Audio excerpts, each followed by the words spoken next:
Kristen yang dikasihi Tuhan Yesus. Selamat pagi, selamat menikmati berkat Tuhan di pagi hari ini.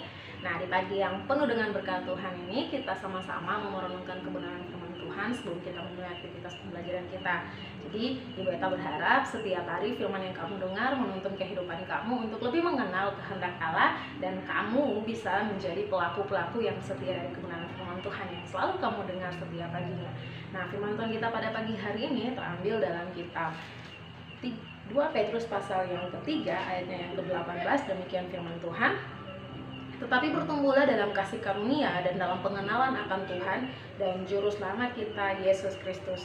Baginya kemuliaan sekarang dan sampai selama-lamanya. Amin. Buat kebenaran firman Tuhan kita pada pagi hari ini, anak-anak SMP dan anak-anak SMK Kristen Elim, apakah kamu tahu apa itu tanaman bonsai? Nah, Ibu Eta percaya bahwa kalian sedikit banyak pasti tahu lah apa itu tanaman bonsai.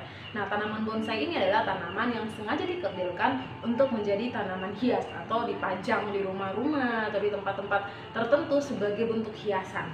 Jadi, tanaman bonsai ini sengaja dikerdilkan dengan menggunakan kawat agar menghambat pertumbuhan dari tanaman bonsai.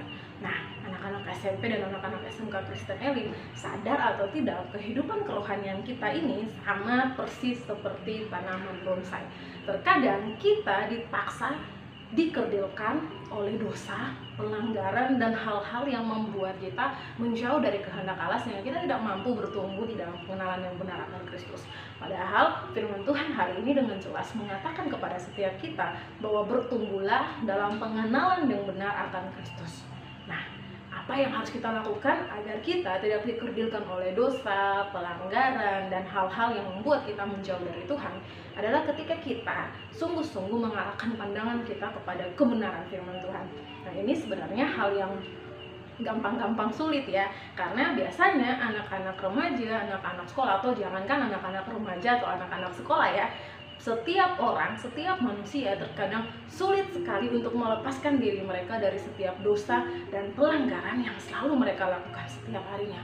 Makanya di sini kita sangat membutuhkan pertolongan Tuhan untuk menolong kita agar kita mengerti kehendak Tuhan yang mana yang patut kita lakukan dan apa yang tidak harus kita lakukan.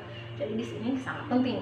Kenapa setiap kita membutuhkan Roh Kudus dalam kehidupan kita, agar Roh Kudus mengingatkan kita untuk melakukan apa yang benar, yang baik, yang Tuhan mau untuk kita lakukan sebagai anak-anaknya. Bahkan menjauhkan kita dari hal-hal yang mungkin membuat kita mengecewakan hati Tuhan atau mengecewakan hati sesama kita. Jadi agar kita tidak menjadi seperti tanaman bonsai, rohani kita tidak sengaja dikerdilkan, diikat oleh dosa, pelanggaran, dosa-dosa favorit, hal-hal yang membuat kita menjauh dari kasih Tuhan, kita harus hidup sungguh-sungguh di dalam Tuhan.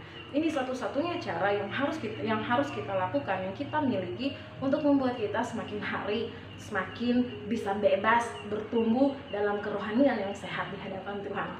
Nah, ini hal yang penting ya anak-anak SMP dan anak-anak SMK Kristen Elim. Kalau kamu hidup tapi kamu tidak bertumbuh dengan baik di dalam Tuhan, kamu cuma tambah tinggi, tambah cakep, tambah putih dan sebagainya, tapi kamu nggak punya kerohanian yang bertumbuh di dalam Tuhan, sia-sialah hidupmu. Karena yang paling penting adalah kerohanian yang hidup di dalam Tuhan.